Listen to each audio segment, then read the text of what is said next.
No puedo decir con claridad cuándo empezó mi gusto por la música. Soy joven y siento que ignoro cientos de aspectos sobre ella, pero podría decir que sencillamente es placentero tenerla en mis oídos cuando voy caminando por la calle, cuando me quedo trabajando hasta largas horas de la noche en mi escritorio, cuando voy en el bus hacia la universidad o el trabajo y siento como si todo lo que pasara a mi alrededor fuera un fragmento de una película con su respectivo soundtrack.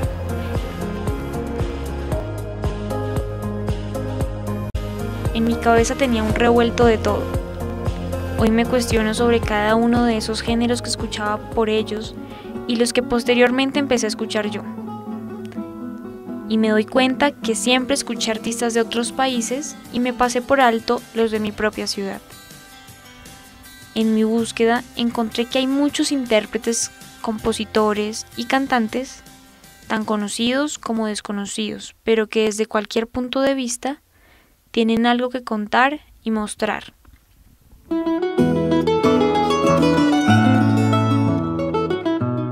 La música andina colombiana es una de las músicas que representa nuestra identidad. Se ha hablado mucho ya de que es la música que inicialmente se acogió como la música a nivel nacional, especialmente a principios de 1900. Era la música que representaba sobre todo las élites del país. Posteriormente tuvo una serie de procesos que transformaron las lógicas de construcción de esta música colombiana, ¿cierto? Inicialmente fue reconocida como esta música que, como les mencionaba, representaba la identidad del colombiano, entre otras cosas porque era la música que se relacionaba más directamente con la academia, desde que Pedro Morales Pino fue reconocido como la persona que empezó a escribir las partituras de música andina colombiana, bambucos, pasillos, guabinas, toda esta música.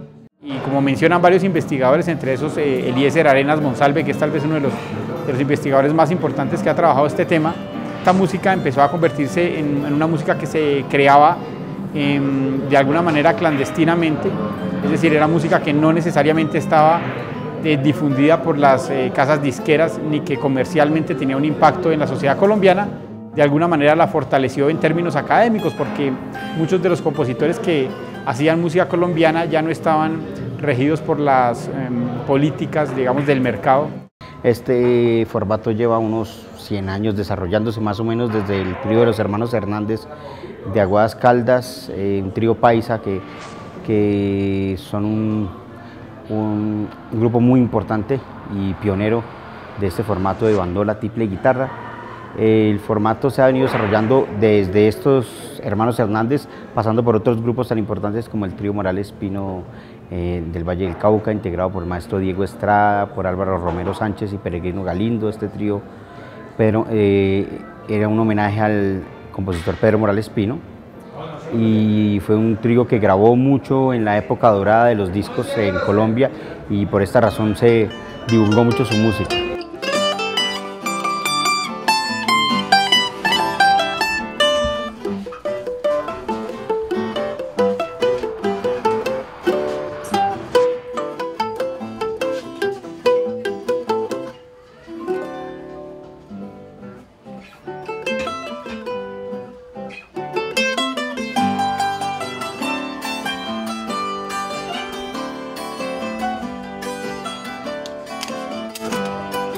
Bueno, Palos y Cuerdas es una agrupación, un trío típico de la región andina colombiana, bandola, tiple y guitarra, que fue fundada en la ciudad de Tunja aproximadamente en el año 1995. La conformamos 3 hermanos, Lucas en el tiple, Daniel en la guitarra y yo, Diego, en la bandola. Nosotros somos producto un poco de toda la escena cultural que existía en nuestra ciudad en aquella época, que era muy fuerte. Debido a las influencias que recibíamos y las clases que recibíamos en la Escuela Superior de Música de Tunja. La guitarra, como parte del trío de la zona andina colombiana, es un instrumento que también ha tenido un desarrollo bien particular y que obedece a toda una línea de intérpretes del instrumento que justamente hicieron parte de este tipo de formatos. Recordamos nombres como el del maestro Álvaro Romero, guitarrista del famosísimo trío Morales Pino, que tal vez es el trío que ha grabado más discos en la historia de nuestro país y que tenía una manera muy particular de tocar el instrumento. Asimismo recordamos también a guitarristas como Carlos Chunco Rosso, compositor y guitarrista que hizo parte también de grupos como el Conjunto Granadino, Eduardo Osorio también, guitarrista que de alguna manera son guitarristas que han han trazado un camino en la interpretación de los aires típicos de la zona andina colombiana. Dentro del trío palos y cuerdas yo interpreto el tiple, que es el instrumento tal vez que más identifica esta región andina en Colombia. Es el instrumento que la gente asocia a la música tanto campesina como a la música urbana colombiana, que la gente denomina como música colombiana.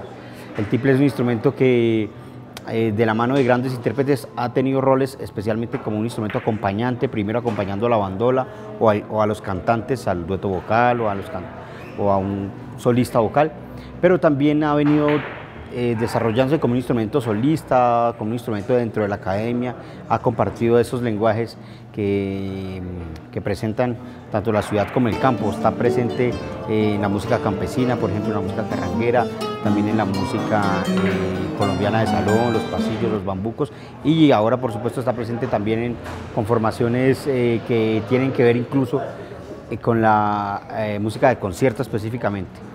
Bueno, la bandola es un instrumento que pertenece a la familia de las cuerdas pulsadas y específicamente a la familia de los instrumentos de plectro. La bandola es un instrumento colombiano que existe únicamente en este país, pero que pertenece a una familia mundial, que es esta familia que llamé los instrumentos de plectro.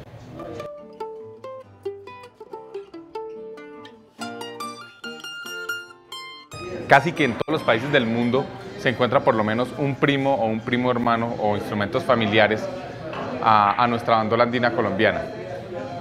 La bandola andina colombiana en el rol de la música andina generalmente ha asumido un papel melódico por tradición. Entonces, si tú te das cuenta, en estas agrupaciones casi siempre la bandola lleva la melodía, hace los cantos y la guitarra y el tiple hacen todo el soporte armónico y rítmico.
Desde hace años me gusta recorrer cada lugar que tiene esta pequeña ciudad.